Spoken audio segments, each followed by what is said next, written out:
ने अपराध और अपराधियों के प्रति जीरो टॉलरेंस की जिस नीति के तहत कार्य करना प्रारंभ किया है, आज उसके परिणाम भी सामने आ रहे हैं। एक तरफ दंगा मुक्त प्रदेश, अपराध मुक्त प्रदेश की गिनती के रूप में उत्तर प्रदेश सामने आ गया है, देश के सामने आ गया है। वहीं देश के अंदर पेशेवर अपराधी और सत्ता के संरक्षण में अपराध पलने वाले अपराधी और माफियाओं के खिलाफ कैसे कार्रवाई होनी चाहिए, उत्तर प्रदेश ने उसकी नजीर भी देश के सामने प्रस्तुत की है। 1800 करोड़ रुपए की माफियाओं की संपत्ति जब्त की गई है और लगभग इतने ही करोड़ रुपए की उस अवैध संपत्ति को जो जब्त नहीं हो सकती थी, उसको बुलडोजर लगा करके ध्वस्त करने का कार्य भी राज्य की सरकार ने ही किया है। भाइयों बहनों, सोच होती है सरकारों की। याद करिए, समाजवादी पार्टी की सरकार 2012 में आई थी। उसने पहला काम क्या किया था? उस सरकार में सबसे पहला काम तो हुआ था कोसी कला का दंगा, बरेली के दंगे, कोसी कला में दंगा, मुजफ्फरनगर में दंगा, लखनऊ में दंगा, कानपुर में दंगा। कोई जनपद ऐसा नहीं था जहां दंगे न हुए हों। और भाइयों बहनों, सरकार ने क्या काम किया था? जब पहले आई थी, आने के साथ समाजवादी पार्टी ने गरीबों के लिए नहीं, किसानों के लिए नहीं, नौजवानों के लिए नहीं, महिलाओं के लिए नहीं, उसने श्री राम जन्मभूमि पर आतंकी हमला करने वाले आतंकवादियों के मुकदमों को वापस लेने का काम किया था। पिछली सरकारें आतंकवादियों का मुकदमा वापस लेती थी, दंगाइयों को मुख्यमंत्री आवास पर बुला करके सम्मानित किया जाता था। लेकिन हमारी सरकार में आतंकवादियों को उनके लोक में पहुंचाने का कार्य होता है। आतंकवादियों के साथ किसी प्रकार की कोई रियायत नहीं, किसी प्रकार का कोई समझौता नहीं। लेकिन सरकार आई 2017 में, सबसे पहला काम किया गया, बहनों और बेटियों की सुरक्षा के लिए एंटी रोमियो स्क्वाड का गठन करके हर जनपद में मिशन शक्ति का एक अभियान चलाया जा रहा है।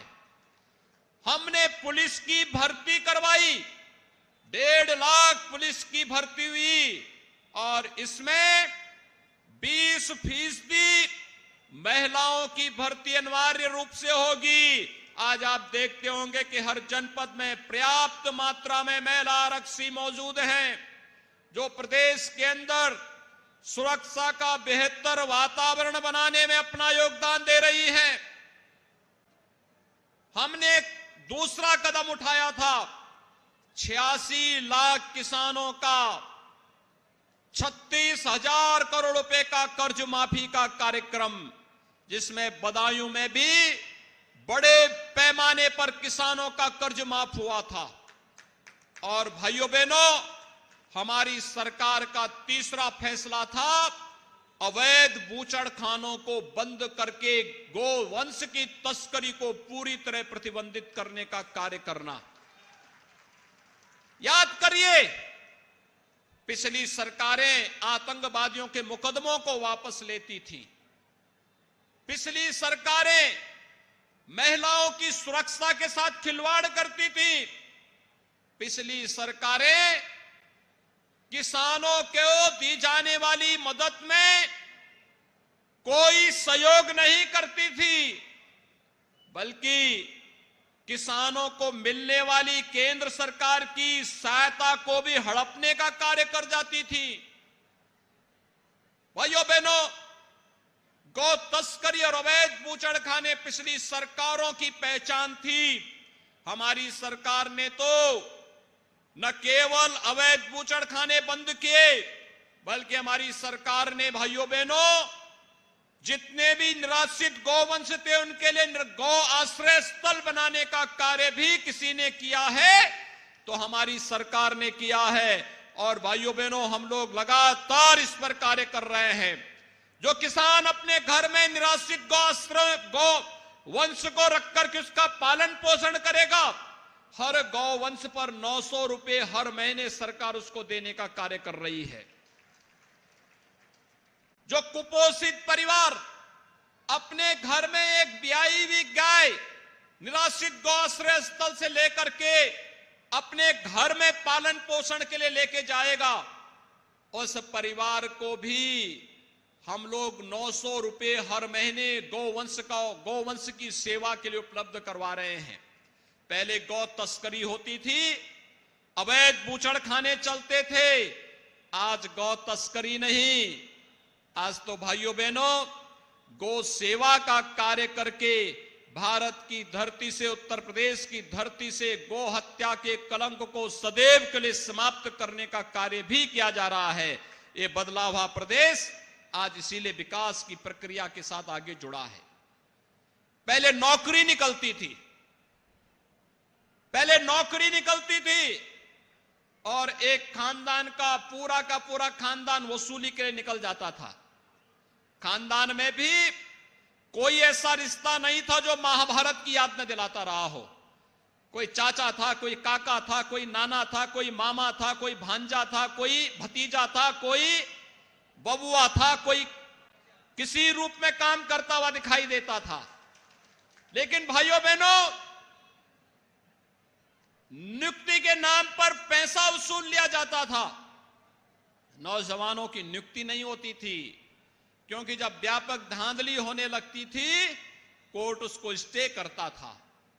आपने देखा होगा 4.5 वर्ष के अंदर 4.5 लाख नौजवानों को प्रदेश के अंदर नौकरी दी गई है, 4.5 लाख नौजवानों को।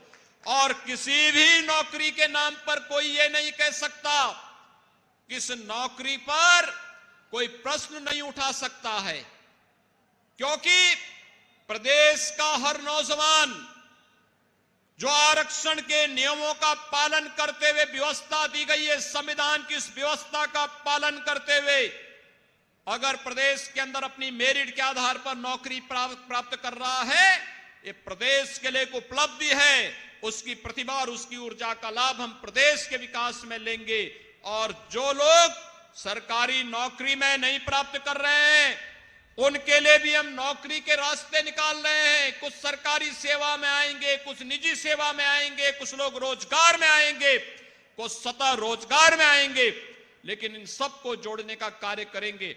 लेकिन 4.5 लाख नियुक्ति प्रदेश सरकार ने 4.5 वर्ष के अंदर प्रदेश के युवाओं को उपलब्ध करवाए हैं। निजी निवेश के माध्यम से भी बड़े पैमाने पर निवेश की उन संभावनाओं को बढ़ा करके रोजगार को आगे बढ़ाया है। 1,61,00,000 से अधिक युवाओं को प्रदेश के अंदर रोजगार उपलब्ध हुआ या नौकरी निजी क्षेत्र में उपलब्ध करवाई गई। और भाइयों बहनों, 60 लाख से अधिक लोगों को एक जनपद एक उत्पाद या विश्वकर्मा श्रम सम्मान, प्रधानमंत्री मुद्रा योजना, प्रधानमंत्री स्टार्टअप की योजना, प्रधानमंत्री स्टैंड अप की योजना के माध्यम से प्रदेश के अंदर स्वतः रोजगार के साथ जोड़ने के कार्य को भी सफलतापूर्वक विगत 4.5 वर्ष के अंदर प्रदेश के अंदर यहां पर इन कार्यक्रमों को आगे बढ़ाने का कार्य हुआ है। आप वर्तमान में पूरा देश और पूरी दुनिया कोरोना से त्रस्त है। हम सब देख रहे हैं पिछले 1.5 वर्ष से कोरोना महामारी ने हर व्यक्ति को प्रत्यक्ष या अप्रत्यक्ष रूप से प्रभावित किया है।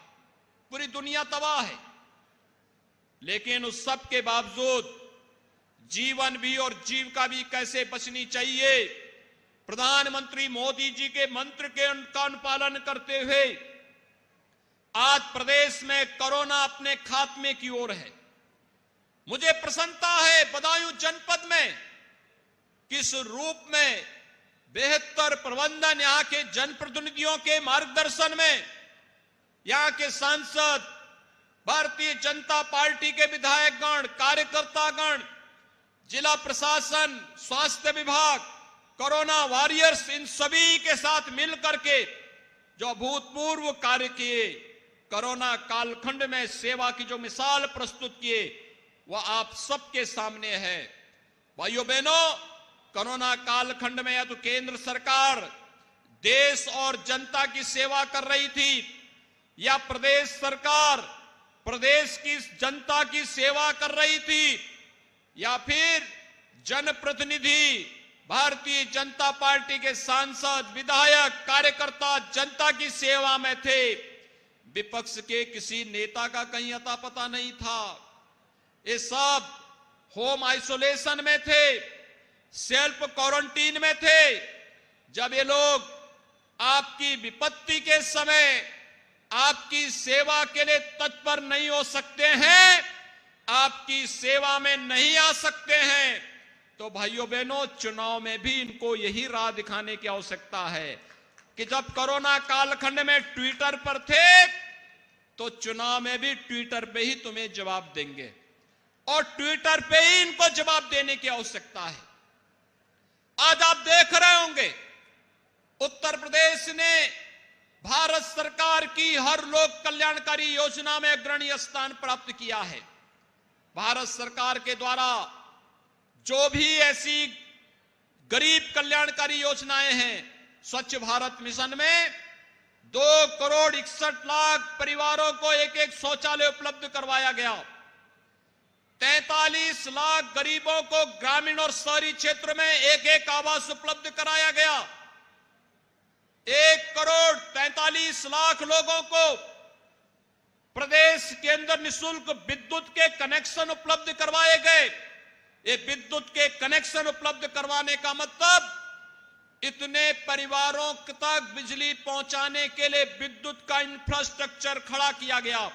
आज तो स्वयं आपके जनपद में विद्युत का एक सब स्टेशन, लगभग 700 करोड़ रुपए की लागत का सब स्टेशन का भी लोकार्पण हो रहा है, जो विद्युत की आपूर्ति को अनवरत बनाए रखने में जनपद बदायूं में योगदान देगा। लेकिन इससे पहले लाखों गांव में, 1,23,000 से अधिक गांव में बिजली के खंभे लगा करके विद्युतीकरण के कार्यों को संपन्न करके फिर 1,43,00,000 परिवारों को निःशुल्क विद्युत के कनेक्शन उपलब्ध करवाने का कार्य भी हुआ। भाइयों बहनों, ये निःशुल्क खाद्यान्न की योजना 2017 के पहले भी लागू की जा सकती थी। आयुष्मान भारत की 5 लाख रुपए की स्वास्थ्य बीमा की योजना 2017 के पहले भी लागू की जा सकती थी। किसानों की बात करने वालों से पूछा जाना चाहिए, 2017 के पहले 7 वर्षों का गन्ना मूल्य का गन्ना किसानों का भुगतान नहीं हो पाया था। कोई उपज किसानों से सीधे नहीं खरीदी जाती थी। प्रधानमंत्री किसान सम्मान निधि का लाभ किसानों को नहीं मिल पाता था। ये सभी योजनाएं 2017 के बाद किसानों के लिए आती भी गई।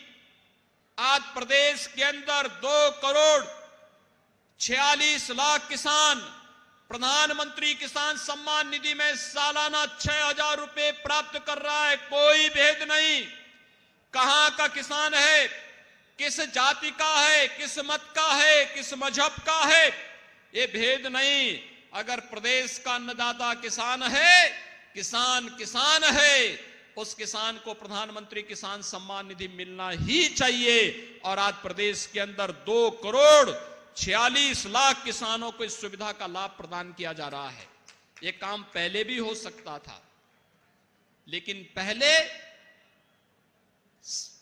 पिछली सरकारों के लिए उनका स्वयं का खानदान ही प्रदेश था। उनके लिए प्रदेश की 24-25 करोड़ जनता कोई मायने नहीं रखती थी। उनका स्वयं का खानदान पैसा कमा ले, विदेशों में संपत्ति अर्जित कर ले, दुनिया में कोई द्वीप खरीद करके अपने खानदान को सुरक्षित करने के लिए वे वहां पर निवेश कर लें, लेकिन प्रदेश सुरक्षित रहे, उनके एजेंडे का हिस्सा ही नहीं था। पेशेवर अपराधी और माफियाओं को गले से लगा करके प्रदेश के अंदर कानून व्यवस्था की बदहाल स्थिति के लिए वे लोग जिम्मेदार हुआ करते थे। उनके अंदर विकास का न कोई एजेंडा था, न गांव के लिए, न गरीब के लिए, न किसान के लिए, न नौजवान के लिए, न महिलाओं के लिए। केवल वे लोग अपना और अपने परिवार के बारे में सोचते थे। लेकिन भाइयों बहनों, प्रधानमंत्री मोदी जी के लिए देश की 130 करोड़ की जनता ही अपना परिवार है, और हम लोगों को प्रदेश के 25 करोड़ की आबादी ही हमारा परिवार है। और इस 25 करोड़ की आबादी की सेवा करके, शासन की योजनाओं को उन तक पहुंचा करके आज प्रदेश सरकार उस दिशा में प्रयास कर रही है, कार्य कर रही है। आज उसी का परिणाम है। आपने देखा होगा, अयोध्या हमारी पहचान है। जिस अयोध्या में लोग जाने से घबराते थे, कुछ लोग तो कहते थे कि राम हुए कि नहीं हुए, कृष्ण हुए कि नहीं हुए, इसमें भी संदेह करते थे, प्रश्न खड़ा करते थे। अयोध्या में जब हम राम मंदिर की बात करते थे, प्रश्न खड़ा करते थे। और आपने देखा होगा, जब दीपावली का उत्सव प्रदेश सरकार अयोध्या में करती है तो पूरी दुनिया अयोध्या पर एक बार फिर से अयोध्या की दीपावली को देख करके हर घर में दीप प्रज्वलित होते हुए दिखाई देते हैं। अपने पर्व और त्योहारों की कैसे हम एक इवेंट के रूप में प्रस्तुत करें, अयोध्या की दीपावली ने देश को और दुनिया को उसकी ओर आकर्षित किया है। और आज आपसे यही कहने के लिए हम लोग आए हैं कि भाइयों बहनों, पिछली सरकारें केवल और केवल भ्रष्टाचार में लिप्त थी। प्रदेश की जनता के सामने पहचान का संकट खड़ा कर रही थी। न उनके पास गांव का एजेंडा था, न किसानों के लिए कोई एजेंडा था, न युवाओं के लिए था, न महिलाओं के लिए था। उनका स्वयं का एजेंडा था। मैं और मेरा परिवार तक वे सीमित थे। और यही कारण है उनके हर कार्यों में ये अहंकार, मैं और मेरा का अहंकार झलकता था। लेकिन पिछले 4.5 वर्ष के अंदर प्रदेश के अंदर एक नए उत्तर प्रदेश के रूप में उत्तर प्रदेश की तस्वीर को आप सबने बदलते हुए देखा है। और भाइयों बहनों, आज मैं सहसवान विधानसभा क्षेत्र में बदायूं जनपद से जुड़ी हुई इन योजनाओं को लेकर के इसलिए आया हूं।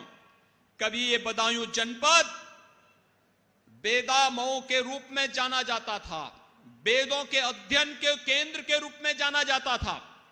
कहते हैं महाराज भगीरथ ने भी यहां तपस्या की थी, और महाराज भगीरथ जिनके प्रयास से मां गंगा इस धरती पर आई और हजारों वर्षों से न जाने कोटि कोटि मानवों के जीवन का उद्धार करते हुए दुनिया की सबसे उर्वरा भूमि हमें प्रदान करती है। दुनिया के अंदर गंगा और यमुना के इस क्षेत्र से जुड़ी हुई जितनी उपजाऊ भूमि है, दुनिया के अंदर अन्यत्र कहीं भी इस प्रकार की उपजाऊ भूमि नहीं मिलती है।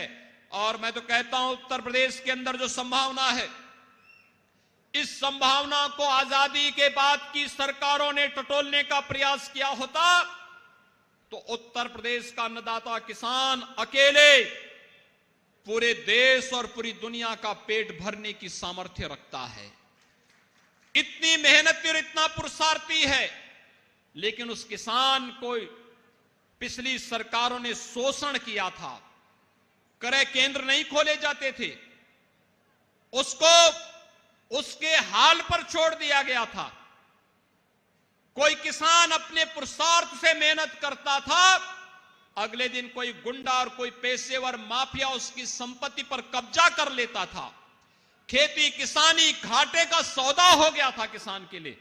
लेकिन हम आभारी हैं प्रधानमंत्री मोदी जी के, उन्होंने 2014 में आने के बाद सबसे पहला काम किया, किसानों के लिए सबसे पहला काम किया प्रधानमंत्री मोदी जी ने, सॉयल हेल्थ कार्ड जारी किया। प्रधानमंत्री फसल बीमा योजना लागू की, प्रधानमंत्री कृषि सिंचाई की योजना लागू की।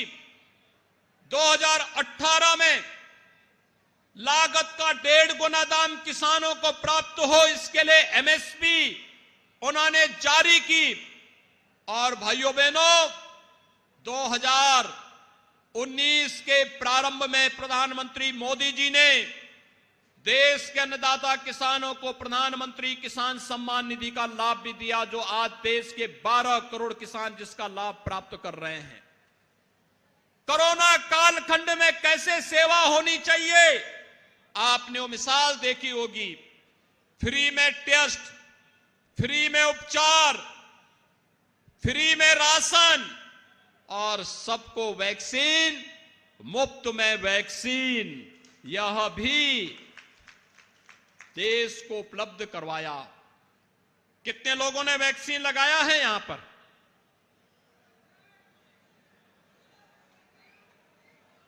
आप सबका मैं अभिनंदन करता हूं, लेकिन आपसे अपील करता हूं कि भाइयों बहनों, फ्री में वैक्सीन है। आज उत्तर प्रदेश 13.5 करोड़ लोगों को वैक्सीन दे चुका है। आज के दिन पर पूरा दे चुका होगा 13.5 करोड़ लोगों को। और मेरी आपसे अपील है, अगर कोई व्यक्ति वैक्सीन से भी वंचित है, जिसने पहला डोज नहीं लगाया है, अविलंब अपने नजदीक के केंद्र में जाकर के पहला डोज लगवा ले।